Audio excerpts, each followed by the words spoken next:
Hi, I'm Sandata, Yet Villarreal Jr.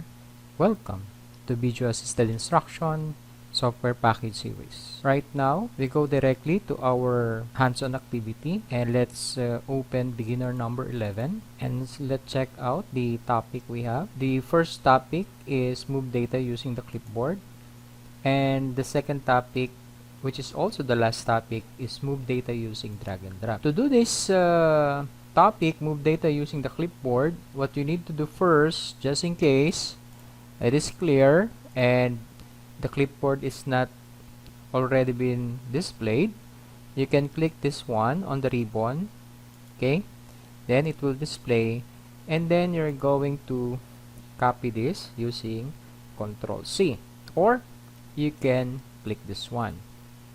Once you copy this, it will go directly to the clipboard, and again we're going to copy that so that the topic that we needed to make are fully fulfilled.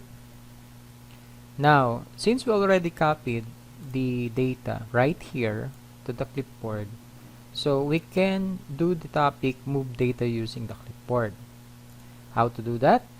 Here's a very simple way on how to do that. You can click on this end of the data line of cell, then you're going to select here, for example, Dodge Pickup. That's it. So you click this one, Toyota.